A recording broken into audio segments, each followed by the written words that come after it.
네, 오늘은 사연 없는 집은 없습니다 라는 제목으로 하나님 말씀 나누도록 하겠습니다.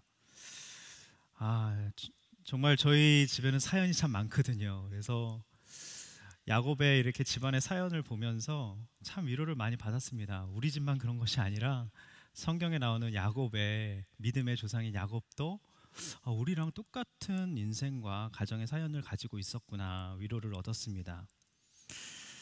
네, 야곱의 집은요 사연 투성이었습니다. 라헬과 레아가 아기 낳기 경쟁을 한 것이죠. 자기 몸종 비라와 실바까지 합세해서 총 12명의 배다른 아들들이 태어났습니다. 역기능 가정의 전형적인 모습이죠. 게다가 야곱은요 누구를 사랑했죠?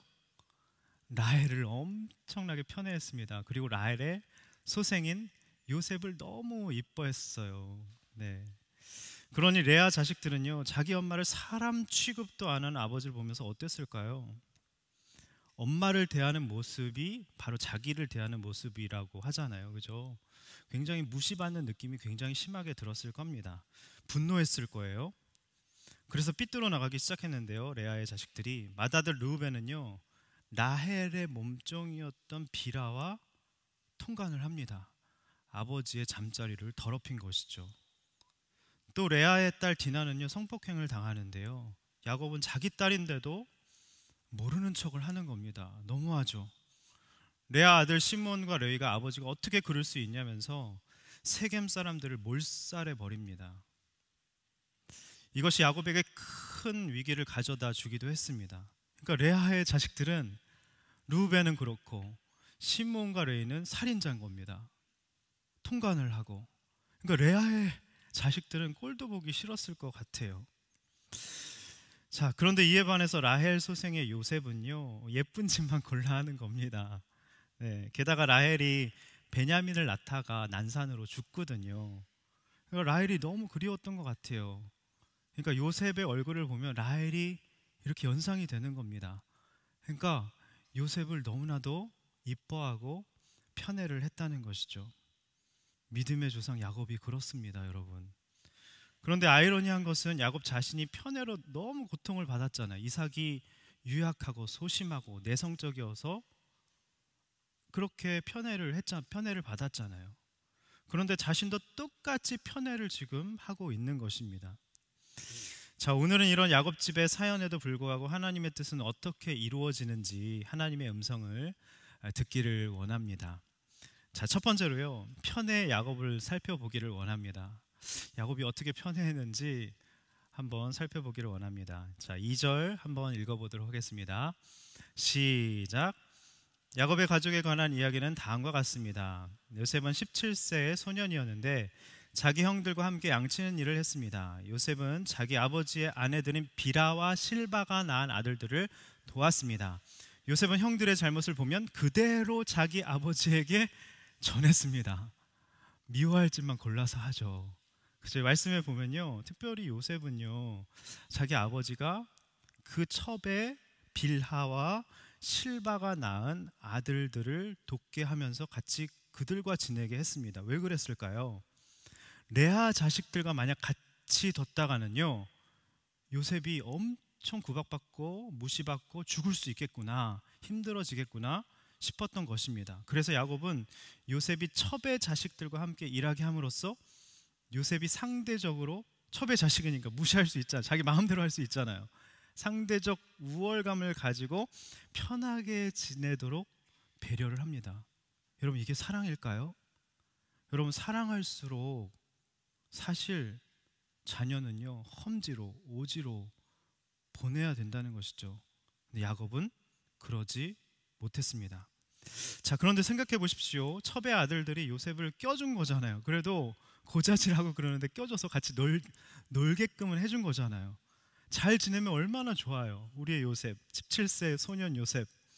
그런데 요셉은 형들의 잘못을 볼 때마다 아버지에게 고자질을 합니다. 여기 잘못을 말하다란 히브리어는요 악심을 품고 적대적으로 속삭이다라는 뜻입니다. 그러니까 형이 잘못을 하면요 그대로 아버지에게 가서 딱 기억했다가 아버지에게 가서 고자질을 했다는 것이죠. 근데 이런 천방지축 요셉을 야곱은 계속 끼고 돕니다. 편에는 또 다른 편을 낳고 그렇게 요셉을 끼고 도는 것이죠. 3절 한번 읽어보겠습니다. 3절 시작. 이스라엘이 늙음하게 요셉을 얻었기에 다른 아들들보다 그를 더 사랑했습니다. 그래서 그에게 귀한 옷을 지어 입혔습니다. 자, 요셉은 늙음하게 얻은 라헬의 아들이었습니다. 사랑을 엄청 많이 받았어요. 라헬의 소생이었기 때문에 굉장히 자존감도 높았고요, 구김살이 없었습니다. 다른 아들들처럼 속도 안 썩이고 부모 말을 너무 잘 들었어요. 부모가 원하는 대로 그 정보를 가져와서 부모에게 알려준 것이죠.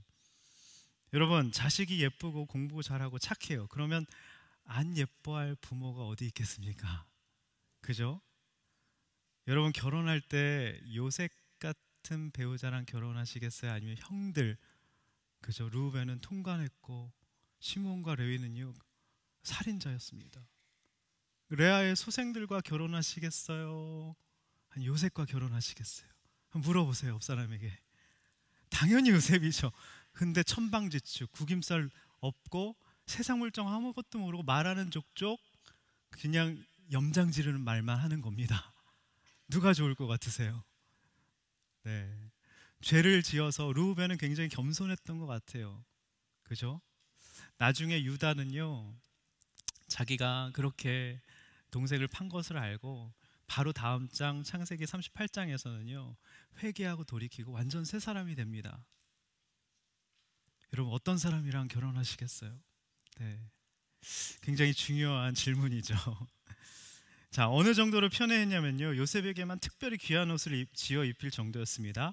개역 개정에 보면요 채색 옷이라고 나와요. 네, 근데 이 옷은요 발목과 팔목까지 이렇게 길게 덮는 긴 옷입니다. 제사장들이 입는 그 반포 속옷과 같은 긴 옷이에요.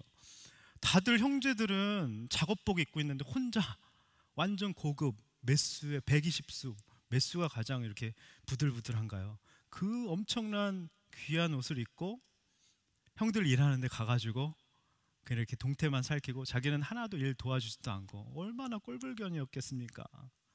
근데요, 이 옷엔 상속자 삼겠다는 의미도 담겨 있습니다. 그러니까 형들이 이제 상속자는 모든 재산 상속은 요셉에게 가겠구나 하면서 막 분노의 마음이 이글이글 거리고 있었다는 것이죠. 여러분, 편애는요 정말 사랑이 아닙니다. 편애는 사람과 상황을 파악하지 못하게 만들고 자기에 대해서 굉장한 이상한 확신을 가지게 만들고요, 결국 사람을 미련하게 만듭니다. 제가 김창옥님 강연에서 들은 얘기입니다. 딸은 집에 가면 아빠 하고 달려오는 것이죠. 근데 쌍둥이 아들이 있으시대요. 근데 그 아들들에게는 어떻게 해야 할지 모르겠더랍니다. 딸은 다치면 우리 딸 다쳤어? 막 되게 따뜻하게 얘기를 하는데 아들들에겐 문제가 뭐야? 군대 말투가 나온대요. 예. 남들한테 소통하는데 집에서 아들들과 소통이 안 된 자신을 보면서 굉장히 자괴감이 들었다고 합니다. 애들이 크니 문제가 생겼다고 해요. 다른 애들들을 이 쌍둥이 아들들이 때리고 집에 온 것이죠. 그래서 이제 콜을 했습니다, 유치원에서. 상담 결과 편애가 문제라고, 아들이 아빠라고 안 부르는 것이 가장 큰 문제라는 것입니다. 쌍둥이 아들들이 아빠라고 부르질 않는데 아빠라는 말을 안 하는 것이죠. 왜 이렇게 됐을까 자괴감에 생각해 보니까 자기 아버지하고 얘기해 본 적이 한 번도 없으시대요.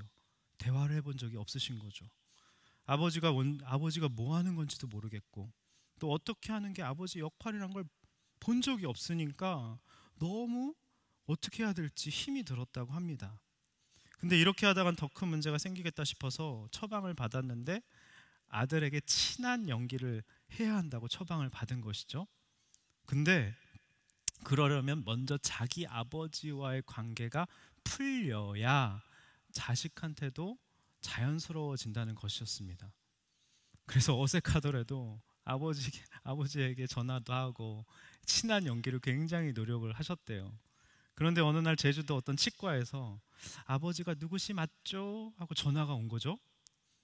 아버지가 임플란트하고 치료 받으러 오셨는데 돈이 없으니까 치료 다 받고 우리 아들한테 전화를 해서 막내한테 전화해서 돈을 낼 수 있냐고 물어보라고 해서 전화를 했다는 겁니다. 간호사가. 그래서 이제 낼게요. 잘 부탁드립니다 하고 전화를 딱 끊으려고 하는데 잠깐만요. 할아버지가 전화 바꿔달라고 하세요. 그런 거죠. 그러니까 아버지 귀가 잘 안 들리시잖아요. 아예 안 들리시잖아요. 이제껏 아버지랑 통화해 본 적이 한 번도 없었던 것입니다. 근데 귀가 안 들리신 그 아버지가 소리를 이렇게 통제하시면서 아주 작게 내시면서 막둥이냐 아버지다 미안하다. 진짜 미안하셨던 것이죠.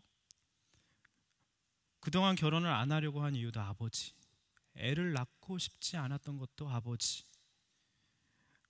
우리 가정이 어색해진 것도 아버지 때문이고, 이건 전부 아버지 때문이야 라고 생각했는데, 그렇게 호랑이 같던 분이 안중에도 없던 막둥이 아들한테 태어나 처음으로 돈 때문에 미안하다고 하신 거죠. 근데 막상 그 아버지가 미안하다고 하는데 좋지 않더래요. 뭔가 기분이 너무 이상하더래요. 그런데 정말 신기한 게 그 이후로 자기의 아들과의 관계가 자연스러워지고 회복되기 시작했다는 것이죠. 놀랍죠? 그러니까 편의 문제가 아버지와 푸니까 그 사연이 풀리니까 자기 아들과도 풀리더라는 겁니다. 되게 많은 위로를 받았어요. 네. 저도 아버지와 풀리니까 다른 모든 권위자들과 어떤 동료와의 관계가 정말 풀리더라고요. 여러분, 적용 질문 드리겠습니다. 여러분의 가정의 사연은 무엇입니까? 저는 그래서 성경이 너무 좋아요. 성경은요, 죄의 기록부고요. 우리 믿음의 조상들의 너무나도 허물들이 낱낱이 다 드러나 있어서 우리 가정도 똑같지 않습니까? 허물도 많고 부끄러운 사연도 많고. 근데 저는 이 사연을 보면서 너무나 위로를 받습니다. 우리 가정도 사연이 있지만 하나님께서 쓰시겠구나. 자, 혹시 여러분 부모님 편애로 받은 상처는 무엇입니까? 여러분, 사실요, 부모님도 조 부모님의 사연으로 인한 피해자가 아닐까요? 아닐까요? 그죠? 자, 이제 두 번째로 보겠습니다. 미성숙한 요셉이에요. 요셉이요, 여러분, 요셉이 꿈꿔서 총리 됐어, 훌륭한 사람이야, 믿음의 인물이야, 걸물이야. 아니요. 17세 요셉은요, 철부지에 자기밖에 모르고요, 구김살은 없었지만 말하는 족족 형들에게 상처 주는 말을 쏟아내던 굉장히 미성숙한 사람이었다는 것이죠. 자, 5절에서 7절 한번 읽어보겠습니다. 시작. 한 번은 요셉이 꿈을 꾸고 그것을 자기 형제들에게 말했습니다. 그 때문에 그들이 요셉을 더 미워했습니다. 요셉은 그들에게 이렇게 말했습니다. 제가 꾼 꿈 이야기를 들어보세요. 우리가 밭 가운데서 곡식단을 묶고 있었어요. 그런데 제가 묶은 단이 일어나 똑바로 섰어요. 그러자 형님들의 단이 제 단을 둘러서서 절을 하는 것이었어요. 자기 혼자 꿈꾸고 말을 아끼지. 형들한테 말하면 이 바보 아니에요? 죄송해요. 이렇게 미움당할 걸 알면서 이렇게 말을 하고 있는 요셉을 봅니다. 채색 옷을 혼자 입고 다니면서 긴 술을, 작업법도 아니잖아요. 난 너희들과 다르다 하면서 이렇게 고자질하면서 감독하러 다니면서 후계자가 된 것처럼, 상속자가 된 것처럼 행세하고 다니다가 갑자기 요셉이 자기 꿈을 들어보라며 형들을 모은 겁니다. 그래서 이 얘기를 한 거예요. 형들이 그냥 충격이었을 겁니다. 분노가 막 이글이글 타올랐을 거예요. 내 단은 똑바로 섰고 형님들의 단이 내 단을 둘러서서 절했다는 것이죠. 자기가 왕이 된다는 것입니다. 형들 나에게 다 절했다는 거예요. 안 그래도 형들이 편애 때문에 상처받고 열받아 있는데 거기다 대고 기름을 부은 것이죠. 자, 형들이 어떤 반응을 보였습니까? 8절 한번 읽어보겠습니다. 8절 시작. 형들이 그에게 말했습니다. 네가 정말 우리의 왕이 되며 네가 정말 우리를 다스리겠느냐는 것이. 형들은 요셉의 꿈과 그가 한 말 때문에 요셉을 더욱더 미워했습니다. 여러분 보세요. 5절에 보니까 요셉을 더 미워했습니다. 말하지 말지 또 얘기해요. 8절에 그랬더니 요셉을 더욱더 미워했습니다. 여러분, 누군가 여러분을 미워하잖아요. 다 여러분이 이상한 말 해서 미워하는 겁니다. 할렐루야. 내가 무슨 말 하는지도 모르고 자랑을 떠벌리는 것이죠. 소중한 꿈일수록, 하나님이 주신 꿈일수록 말을 아껴야죠. 절제해야죠. 절제가 전혀 훈련되어 있지 않습니다. 극도록 피해의식을 가지고 있던 형들이 요셉의 꿈 이야기에 요셉을 더욱더 미워하게 됐어요. 자, 그런데 여기서 요셉은요 그치지 않아요. 그치지 않습니다. 무식하면 눈치라도 있어야 하는데 눈치도 없고 배려도 없어요. 9절 10절 띄워주세요. 읽지 않겠습니다. 이번에는 해달별이 다 저랬대요. 부모까지 등장을 시킵니다. 야곱도 열받은 거야. 내가 너한테 전한다고 하면서 꾸짖었습니다. 야곱이. 네. 이 대목에선 참지 못하고 야곱도 요셉을 꾸짖은 것이죠. 근데 사실 꿈꾼 거는 팩트죠. 하나님이 꾸게 하셨으니까요. 그죠? 그런데 요셉의 태도와 말이 뉘앙스가 문제였다는 것입니다. 그러니까 우리가 말을 할 때 뭔가 내가 환영받지 못하고 미움을 받고 있고 그렇다면 내 말과 뉘앙스와 태도를 한번 돌아봐야 된다는 것이죠. 그 꿈을 풀어가는 과정이 너무나도 자기중심적이었다는 겁니다. 배려가 부족했다는 것이죠. 여러분, 편애와 과잉보호처럼 최악의 환경이 없습니다. 여러분, 편애 나쁜 거예요. 편애 받으면 미련해집니다. 과잉보호 속에 자라면요 온실 속의 화초처럼 자라서 힘이 없습니다. 지혜가 없습니다. 어떤 실패도 경험해 본 적이 없으니까. 그죠? 혹시 어떤 좌절도 경험해 본 적이 없으니까. 그러니까 무슨 말을 어떻게 해야 될지 모르는 겁니다. 그 환경은요 최악의 환경이라는 것이죠. 엄마가 애가 실패하는 꼴을 못 보고 다 해주는 것이죠. 과잉보호하는 것이죠. 그러면 아이는요 실패를, 내 인생에 실패는 없어, 실패를 상상도 못하게 되는 것입니다. 그러다 보면 나는 반드시 이렇게 완벽한 사람이어야만 해, 나는 누구의 피드백도 들을 만한 그런 존재가 못 돼, 나는 훌륭한 사람이야, 완벽한 사람이야. 그죠? 이런 생각을 갖게 된다는 것이죠. 내가 어떤 잘못을 해도 우리 부모님은 다 눈 감아줬고 나의 어려움을 다 해결해 줬기 때문에 세상에 나가서 타인도 나를 그렇게 대해야 된다고 생각하는 것이죠. 그러니까 아나무인이 된다는 것입니다. 여러분, 세상에서는요 정말 그래요. 요즘에 자존감, 자아 존중감, 셀프 에스팀이 굉장히 유행하잖아요. 자라면서 자녀들이 잘 자라고 또 잘 된다고 자존감을 높여야 한다고 그러잖아요. 정말 그럴까요? 어느 정도의 자존감은 필요하겠죠. 저는요 어려서 자존감이 높았을까요, 낮았을까요? 굉장히 높았습니다.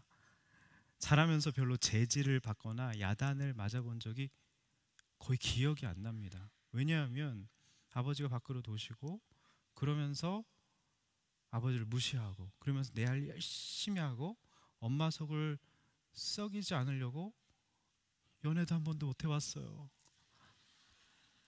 그냥 엄마 힘들게 하면 안 되니까 편지는 많이 받았어요. 근데 침대 밑에 숨겨두고 엄마가 막 불태우는 거고 상처가 있으니까. 첫사랑 만나서 결혼했어요. 물론 그것도 하나님의 섭리였어요. 네. 2살 연상 만나서 결혼했는데 어쨌든 연애를 못 해본 게 참 네. 아내가 듣는다 큰일 난데. 네. 가족의 기대를 한 몸에 받고 정말 가족의 영웅처럼 자랐습니다. 게다가 얼굴도 좀 괜찮게 생겼잖아요. 그죠? 한마디로 완전히 밥맛이었어요. 왕재수. 네. 그러다가 여러분이 다 아시다시피 EF 지랄 총량법이 뒤늦게 터졌잖아요. 30대 중반에 터졌습니다. 제가 자존감이 정말 높았는데 한 번에 와르륵 무너진 것이죠. 그러자 과할 정도로 사람이 자존감이 있었는데 그거는 연단을 통과한 자존감이 아니었어요. 그러다 보니까 어떤 사건이 여러 가지 쓰나미처럼 밀려오는 고난의 환경 속에서 갑자기 사람이 쭈눅이 들고 사람 눈치를 보게 되고 굉장히 쭈그러들더라고요. 사람이 두려워지더라고요. 제가 완전 극과 극을 경험을 했습니다. 자, 그렇다면 다시 질문으로 돌아와 보죠. 어느 정도의 자존감은 필요하지만 자존감보다 중요한 건 성경에서는요 자기 부인이라고 말씀하고 있습니다. NIVC죠. Self denial. 그죠? 자기 부인이 뭔가요? 나 자신을 내려놓고 버리는 것입니다. 어려서 당한 고난이 그래서 축복이에요. 어려서 외로움도 느껴보고 주눅도 들어보고 혼도 나보고 놀림도 당해보고 또 야단도 맞아보고 버림받는 느낌도 들어보는 게 축복이죠. 예수님도 버림당하셨잖아요. 그죠? 왜냐하면 자기를 버리는 훈련을 어려서부터 해서 어떤 일이 와도 그 암초를 넘어갈 수 있는 힘이 생기기 때문이죠. 여러분, 그래서 요셉에게는 반드시 고난이 찾아와야만 했던 것입니다. 그래서 이 꿈으로 인해서 형들의 미움을 받게 되고 이제 37장 후반절에 보면 미디안 상인들에게 팔려가는 엄청난 고난이 시작돼. 자기가 자초한 겁니다. 여러분, 혹시 여러분 가운데 고난이 찾아왔다면 우리가 자초한 걸 수도 있어요. 그리고 큰 하나님의 시각에서 보면 하나님의 섭리이고요. 자, 여러분은 어떠십니까? 미성숙한 요셉의 모습이 있으시죠? 사랑과 인정만 받고 자라서 내게 눈치와 배려가 부족하진 않는지, 팩트라고 하면서 타이밍에 맞지 않는 말과 자랑을 여과 없이 하면서 사람들에게 위화감과 상처를 주고 있지는 않는지. 여러분, 우리의 존재 자체가 누군가에게는, 나는 그냥 내 이야기를 하는 건데 내 존재 자체가 누군가에게 위화감을 줄 수 있다는 우리가 생각을 하셔야 된다는 것이죠. 자, 11절 한번 읽어보겠습니다. 11절 다 같이 시작. 그의 형들은 요셉을 많이 질투했으나 그의 아버지는 그가 한 말을 마음에 담아두었습니다. 자, 여기서 우리는 굉장히 중요한 요셉 이야기에서 꿈에 관한 굉장히 중요한 사실을 발견할 수 있는데요. 본문에 하나님이란 말은 없지만 하나님의 사람 야곱이 마음에 두었다라는 말씀을 하고 있어요. 한번 띄워주시겠어요? 그가 한 말을 마음에 담아 두었습니다. 의미가 있죠. 이 꿈은 하나님의 꿈이기에 반드시 선포됐어야 했던 꿈이라는 거죠. 하지만 요셉은 꿈의 내용을 전혀 몰랐을 겁니다. 그냥 자기가 왕 정도 되는 정도로 생각했을 거예요. 나중에는 이게 엄청난 구원의 섭리로 먼저 요셉이 애굽에 팔려가서 기반을 닦고 흉년이 들었을 때 온 가족 70인의 그 성도들이 고센 땅에 와서 그래서 나중에 200만으로 불어나잖아요. 당신들은 나를 해하려 하였으나 하나님이 오늘날과 같이 만민의 생명을 구원하게 하려 하셨다. 50장에 그렇게 고백을 하잖아요. 아, 이렇게 하나님의 꿈은 구원이었구나. 왕 되고 총리 되는 게 아니었구나. 나중에 깨닫게 된 것이죠. 근데 처음에 우리가 그렇습니까? 그거 꿈의 의미를 다 압니까? 처음부터 알긴 힘들죠. 아이가 태어나자마자 3살인데 나의 꿈은 이거야. 이렇게 그건 말도 안 되죠. 그죠? 이런 애는 없어요. 맨 처음부터 그렇게 다 육적인 자기가 하고 싶은 소원과 열망을 막 아뢰는 것입니다. 강영우 박사님 아들 얘기를 들은 적이 있어요. 자기는 아빠가 눈을 떴으면 좋겠다고 늘 열망하고 소원을 했대요. 왜냐하면 아빠와 야구를 너무 하고 싶었던 것이죠. 아빠가 장인이니까 맹인이니까 못 보니까 야구를 하지 못하니까 매일같이 기도를 한 겁니다. 육적인 꿈이지만 아빠가 눈을 안 뜨니까 점점 꿈이 바뀌어지면서 나는 눈먼 사람을 도와주는 그런 의사가 될 테야. 그래서 더 많은 사람을 살려줄 테야. 그렇게 바뀐 것이죠. 자, 이처럼요.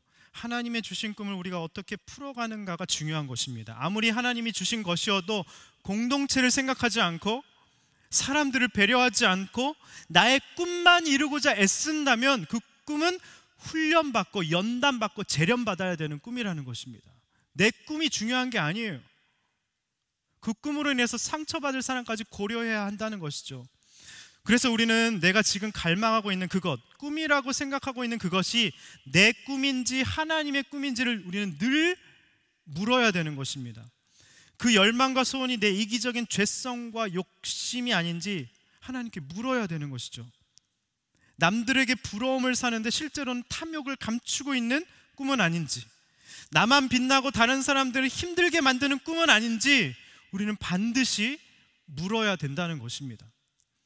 이재용 목사님께서 이렇게 말씀하셨어요. 요셉이 팔려간 것은 형제들의 잘못도 있지만 요셉의 성급함, 미성숙함, 조급함 때문이다. 하나님께서 꿈을 손보시는 것이 아니라 꿈꾸는 자를 손보시는 시간이 필요하기 때문이다. 우리는 보통 요셉의 꿈을 생각할 때 이렇게 잘못되게 생각하는 분들이 굉장히 많으시더라고요. 예수님 잘 믿었으니까 요셉이 총리 됐다. 우리도 원대한 꿈을 가지자. 우리도 총리 될 수 있다. 그래서 여러분 요셉 좋아하는 거 아닙니까? 맞죠? 아닌가요? 요셉의 꿈의 본질은요, 총리 되는 게 아니라 굉장히 이타적인 구원 때문이었습니다. 그것은 창세기 15장에서부터 시작되는 것인데요, 하나님께서 아브라함에게 약속을 주시면서 너희들이 이방에서 객으로 끌려갔다가 400년 만에 돌아오리라 하셨습니다. 근데 그 이방 객이 바로 애굽이었던 것이죠. 그 아브라함의 약속이 이루어지기 위해서, 애굽으로 이끌기 위해서 요셉이 먼저 애굽으로 팔려갔던 것입니다. 여러분, 원대한 꿈 너무 좋아하지 마세요. 팔려가십니다. 총리 되게 해주시옵소서 기도하면요, 팔려가세요. 그리고 형들이 시기하고 질투받고 고난이 막 쓰나미로 몰려옵니다. 입을 다무세요. 아무리 좋은 꿈 주셔도 공동체를 생각하고 다른 사람을 배려하면서 더 좋은 걸 꾸밀수록 아끼고 또 아끼셔야 된다는 것이죠. 자, 두 번째 적용 질문 드리겠습니다. 내게 미성숙한 요셉의 모습은 무엇이 있는지. 눈치와 배려 부족. 구김살은 없지만 눈치와 배려가 너무 없어.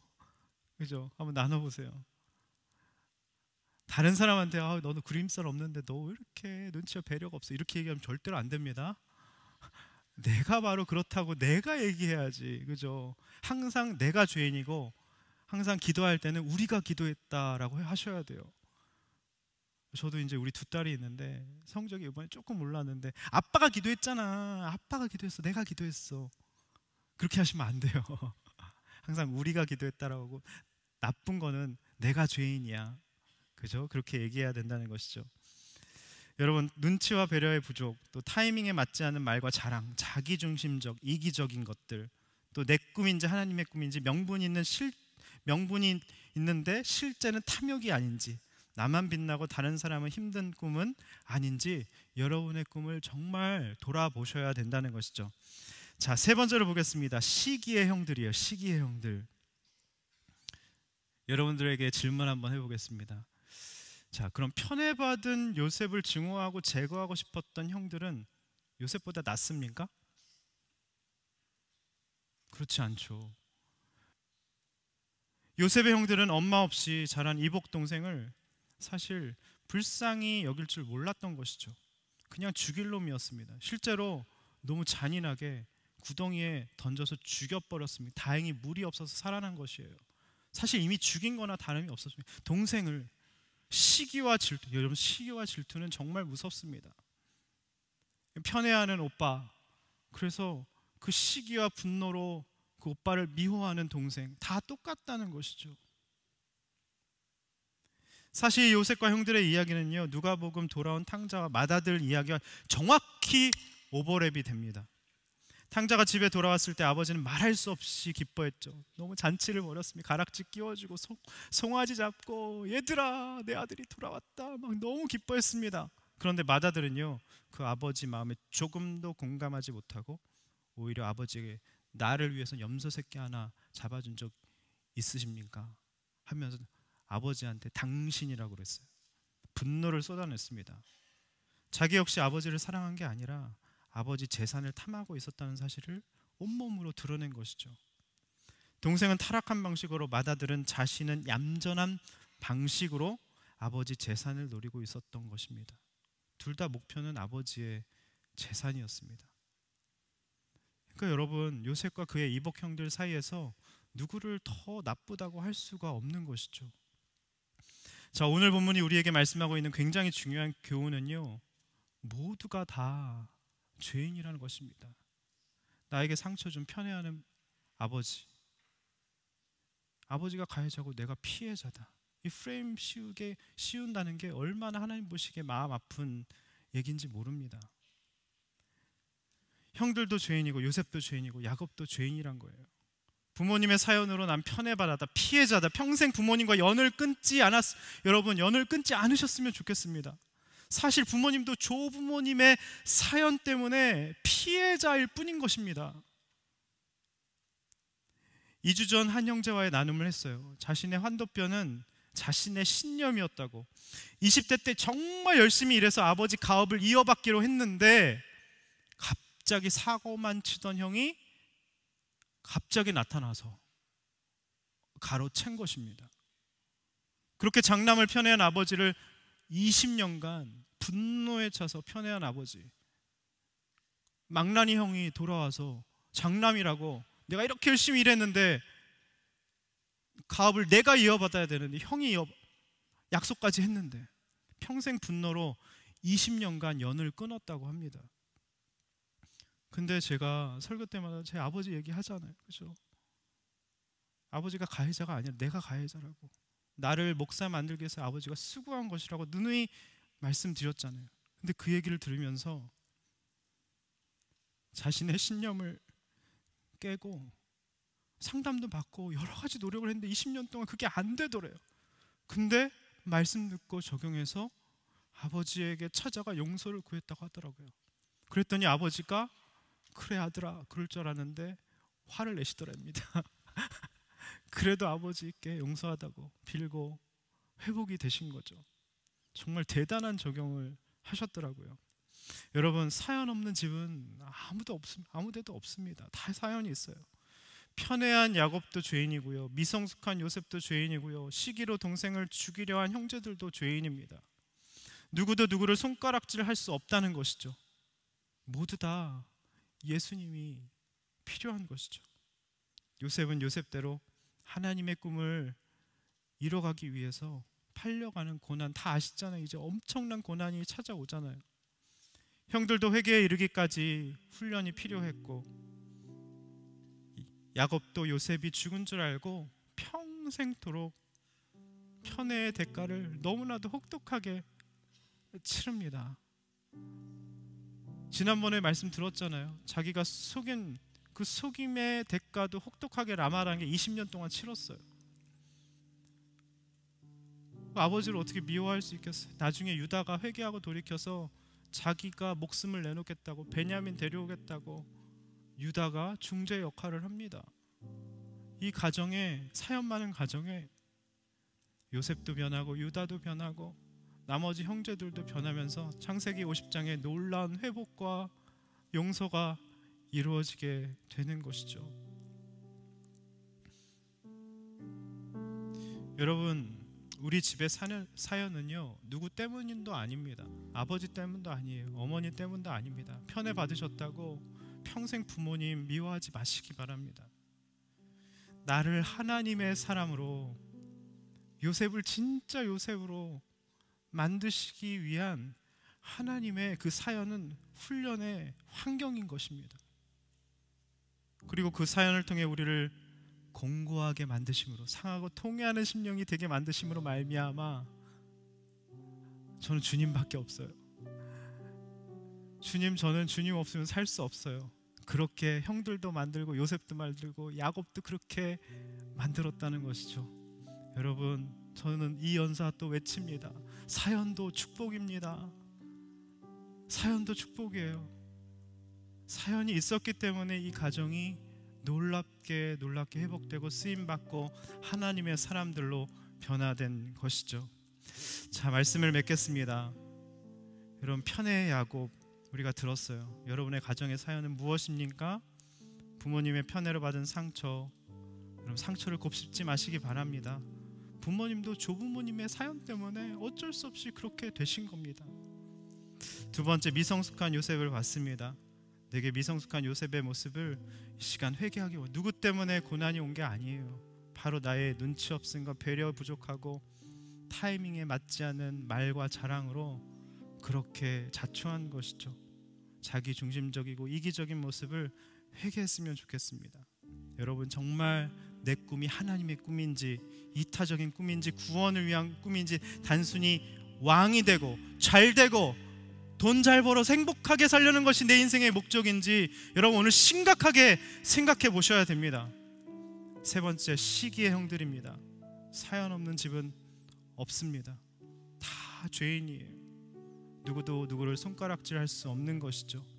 우리 모두가, 아버지도 예수님이 필요하고 형들도 요셉도 우리의 형 누나도 다 예수를 몰라서 그런 것뿐입니다. 우리 시간 이 찬양 고백하겠습니다. 하나님의 부르심. 하나님의 부르심에는 후회하심이 없네. 내가 이 자리에 선 것도 주의 부르심이라. 하나님의 부르심에는 결코 실수가 없네. 나를 부르신 하나님의 신실하심을 믿네. 날 부르신 뜻, 날 부르신 뜻, 내 생각보다 크고 날 향한 계획, 나의 지혜로 측량 못하는 가장 좋은 길로,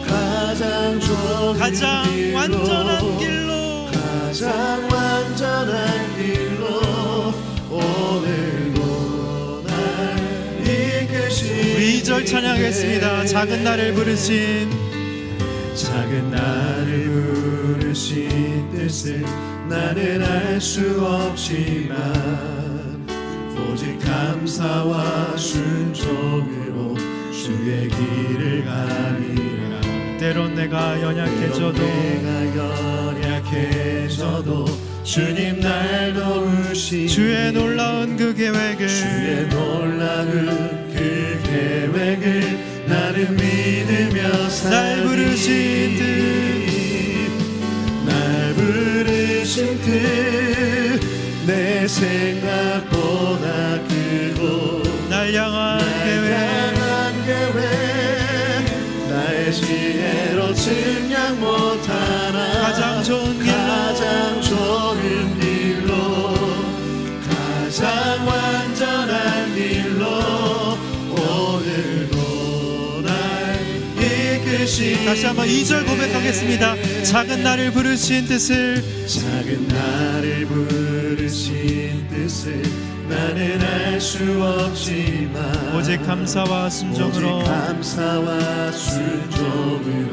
주의 길을 가리. 때론 내가 연약해져도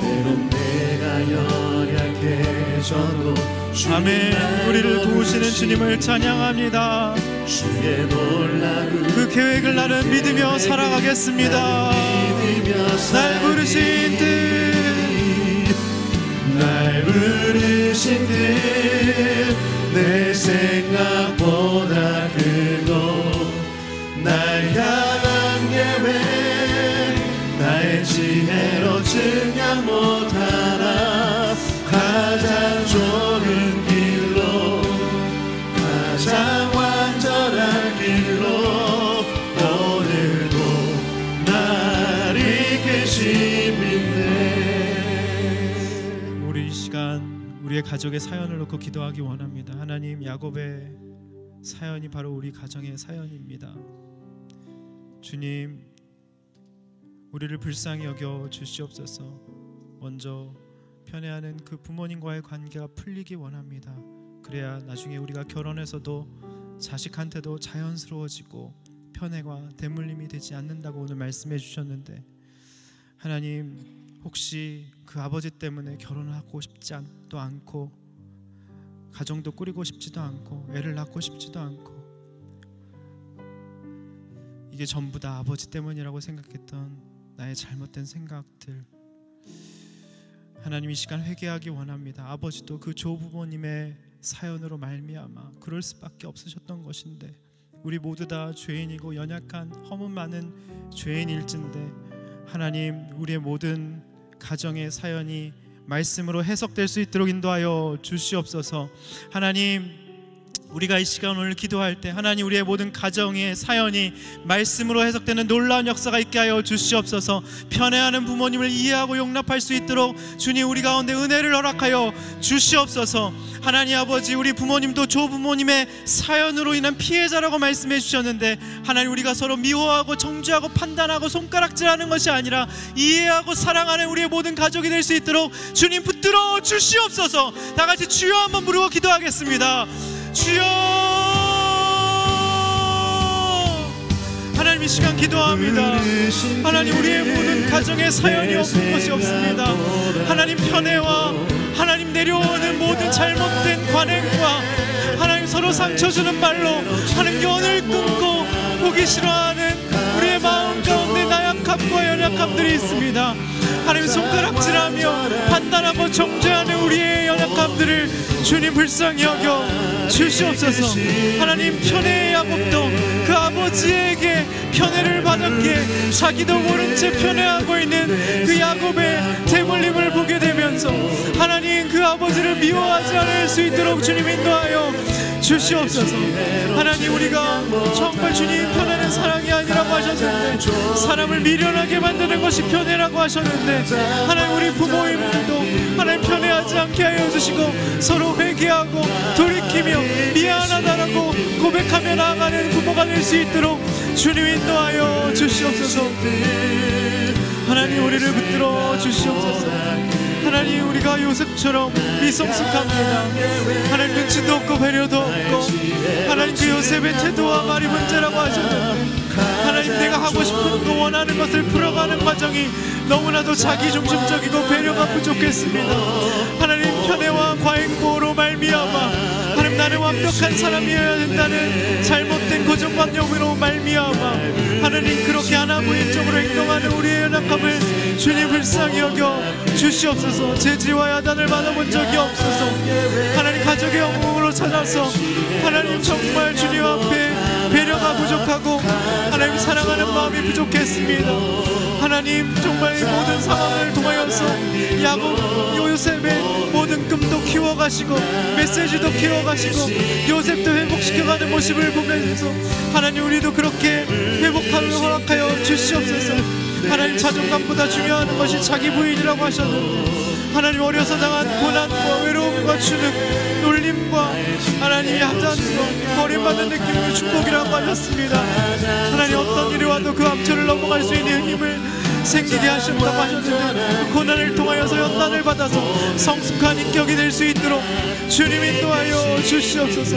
하나님 공동체를 생각하지 않고 사람들을 배려하지 않고 나의 꿈만 이루고자 했습니다면 하나님 그 꿈은 연단받고 하나님 재련받아야 되는 꿈이라고 하셨습니다.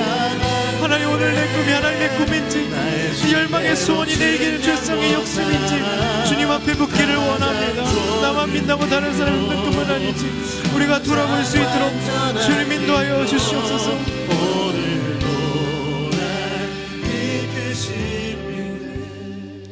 우리 이 시간 우리의 미성숙함을 회개하기 원합니다. 눈치와 배려가 부족하여서 타이밍에 맞지 않는 말과 자랑으로 자기중심적인 하나님 말과 이기적인 태도로 하나님 내 꿈이라고 떠벌리며 그 형들에게 아픔과 상처를 준 우리의 미성숙함을 이 시간 회개하기 원합니다.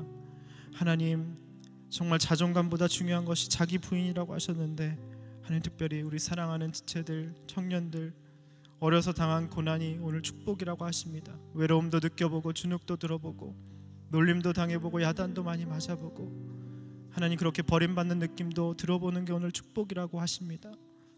하나님 그 버리는 훈련을 어려서부터 해서 어떤 일이 와도 그 암초를 넘어설 수 있는 힘이 생기기 때문이라고 하셨는데 하나님 이제 미성숙한 요셉의 모습에서 우리가 성숙한 하나님 그 하나님의 꿈을 가지고 나아가는 하나님 보시기에 아름다운 인생 될 수 있도록 우리를 붙들어 주시옵소서. 하나님 혹여나 내 꿈이 다른 사람을 배려하지 않고 나만 빛나고 다른 사람들을 힘들게 하는 꿈은 아닌지 우리가 주님 앞에 치열하게 묻고 하나님 그 열망과 소원이 내 이기적인 죄성과 욕심이 아닌지 주님 앞에 물으며 하나님 내 꿈이 아니라 하나님의 꿈을 허락하여 주시옵소서. 다 같이 주여 한번 부르고 기도하겠습니다. 주여. 하나님 이 시간 기도합니다. 하나님 미성숙한 요셉의 모습이 우리 가운데 있습니다. 하나님 죄질을 받지 않고 하나님 야단을 받아본 적이 없어서 하나님 가족의 영웅으로 자라서 하나님 그렇게 정말 배려가 부족하고 하나님 사랑이 부족하고 하나님 그래서 어떤 잘못을 해도 나는 이런 완벽한 사람이 돼야 된다는 하나님 잘못된 고정관념으로 하나님 내 인생이 힘들었습니다. 하나님 정말 자존감이 아니라 그것도 중요하지만 자기 부인으로 나아가는 인생 될 수 있도록 주님 인도하여 주시옵소서. 하나님 우리가 눈치와 배려가 있기를 원합니다. 하나님 그 꿈을 풀어가는 과정 속에서 자기 중심적이고 배려가 부족했던 하나님 나의 모습을 주님 앞에 회개합니다. 하나님 고난도 축복이라고 하셨고 이 모든 과정을 통하여서 나를 버리는 훈련을 할 수 있도록 인도하신 것 감사합니다. 하나님 이제 타이밍에 맞는 말과 하나님 섬김의 말과 배려의 말로 사람들에게 위안과 상처를 주는 것이 아니라 따뜻한 말, 사람을 살리는 말을 할 수 있도록 주님 인도하여 주시옵소서. 공동체를 생각하며 사람들을 배려하며 하나님 나의 모든 꿈들이 훈련받고 연단받음으로 말미암아 주님이 원하시는 아름다운 꿈이 될 수 있도록 주님 인도하여 주시옵소서. 하나님 요셉의 꿈의 본질은 총리되는 것이 아니라 구원이라고 하셨습니다. 하나님 애굽으로 이끌기 위해서 요셉이 먼저 애굽으로 팔려간 것이라고 하셨습니다. 하나님 나의 모든 꿈이 하나님 구원을 위한 목적이 될 수 있도록 주님 인도하여 주시옵소서. 하나님 그리하여서 하나님께서 원하시는 꿈을 가지고 하나님 겸손하게 고난 가운데 연단받은 그 지혜를 가지고 나아갈 수 있는 주님 인도하여 주시옵소서. 주님 붙들어 주시옵소서. 주님 말씀 앞에 순종하니 삶의 주와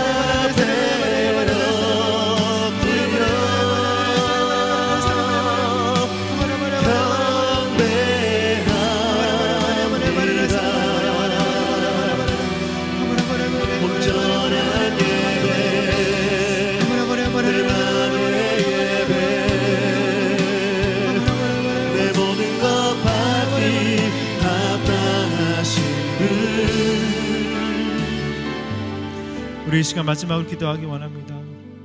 편애한 야곱도 죄인이고 미성숙한 요셉도 죄인이고 시기로 동생을 죽이려 한 형제들도 오늘 죄인이라고 말씀하고 있습니다.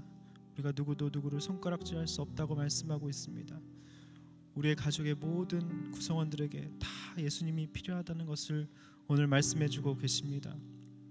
요셉은 요셉대로 하나님의 꿈을 이루기 위해 고난이 필요했고 형들도 회개에 이르기까지 훈련이 필요했고 야곱도 요셉이 죽은 줄 알고 평생 편애의 대가를 혹독하게 치르며 회개했습니다. 여러분의 집의 사연은 누구 때문도 아니고 우리를 성숙시키시고 거룩하게 만드시려는 하나님의 놀라운 섭리라는 것을 오늘 이 시간 믿음으로 받아들일 수 있도록 인도하여 주시옵소서. 우리 가정을 붙들어 주시고 하나님 우리의 모든 막힌 담이 허물어지는 놀라운 역사가 있게 하여 주시옵소서. 다 같이 주여 한번 부르고 마지막으로 기도하겠습니다. 주여. 하나님 우리 모든 가정의 사연을 주님 앞에 올려드립니다. 하나님 모든 막힌 담이 허물어지게 하여 주시옵소서. 하나님 편애한 야곱도 죄인이고 미성숙한 요셉도 죄인이고 시기로 동생을 죽이려 한 형제들도 죄인이라고 말씀해 주시는데 우리 모두에게 예수님이 필요합니다. 예수님이 필요합니다. 예수님이 필요합니다. 예수님 우리 가정 가운데 뚫고 들어와 주시옵소서. 하나님 우리가 피해자라고 생각하지 않게 하여 주시옵소서. 하나님 우리가 모두 가해자이고 우리가 모두 죄인일진데 하나님 손가락질을 그치게 하여 주시고 판단과 정죄를 그치게 하여 주시옵소서. 하나님의 훈련의 도구로 사연을 사용하신다는 것을 우리가 기억하며 나갈 수 있도록 주님 인도하여 주시옵소서. 그 사연을 통해서 우리를 공복케 하시고 예수님을 만나게 하시기 위한 너무나도 놀라운 하나님의 섭리라는 것을 하나님 우리가 기억하며 기도하며 나갈 수 있는 인생 될 수 있도록 인도하여 주시옵소서. 하나님 우리의 가정을 붙들어 주시옵소서. 하나님 우리의 가정의 모든 막힌 담이 허물어지게 하여 주시옵소서. 하나님 우리가 누구를 손가락질할 수 있겠습니까? 하나님 우리 다 모두 죄인이고 하나님 사랑하시는 자에게 고난을 주시고 연단을 통해서 하나님의 사랑으로 하나님 이끌어가신다는 것을 우리가 기억하게 하여 주시옵소서. 우리의 모든 사연이 변하여 축복이 되게 하여 주시고 하나님 사연이 다른 사람을 살리는 재료가 되게 하여 주시옵소서. 하나님 모든 놀라운 회복과 치유의 역사가 우리 가정 가운데 있을 수 있도록 주님 역사하여 주시고 주님 붙들어 주시옵소서. 나를 향하신 주님의 뜻이 이루어지도록 주님만 내게 주소서. 하나님, 오늘 야곱의 가정의 그 모든 사연이 바로 우리 집의 사연인 것을 고백합니다. 편애가 있었고 미성숙한 요셉처럼 자기중심적으로 가족의 영웅이라고 착각하며 누님에게 상처 주고 또 내가 무슨 말을 하는지도 모르고 그렇게 배려 없는 말과 그렇게 가족에게 상처 주었던 하나님 죄인인 것을 보게 하시니 감사합니다. 주님, 우리의 마음속에 이제 성숙한 요셉의 모습이 있게 하여 주시옵소서. 눈치와 배려가 있게 하여 주시고 정말 타이밍에 맞는 말이 있게 하여 주시고 이타적인 말을 할 수 있도록 인도해 주시고 내 꿈이 아니라 하나님의 꿈으로 사람을 살리는 구원을 이끌어내는 꿈이 될 수 있도록 우리 모두를 축복하여 주시옵소서. 나만 빛나고 다른 사람을 힘들게 하는 꿈이 있었다면 이 시간 철저히 회개하기 원합니다. 주님 앞에 회개하고 돌이킴으로 말미암아 하나님 이제 요셉을 고난의 현장으로 이끌어 가셔서 재련하셔서 하나님 놀랍도록 하나님의 꿈으로 만들어 가시는 것을 보게 됩니다. 우리 모든 사랑하는 청년들 그렇게 하나님의 꿈을 꿀 수 있도록 인도하여 주시옵소서. 부모님을 미워하지 않게 하여 주시고 하나님 편애 받은 형과 누나와 동생들을 미워하지 않을 수 있도록 인도하여 주시옵소서. 우리 모두가 다 죄인이라는 것을 기억하게 하여 주시고 누구도 누구를 손가락질할 수 없다는 죄인이라는 것을 기억할 수 있도록 하여 주시옵소서. 우리 모두 다 예수님이 필요한 가정입니다. 주님, 우리 가정 가운데 예수님 뚫고 들어와 주시고 모든 막힌담이 허물어지는 놀라운 역사가 있을 수 있도록 인도하여 주시옵소서. 감사드리오며 예수님의 이름으로 기도드립니다. 아멘.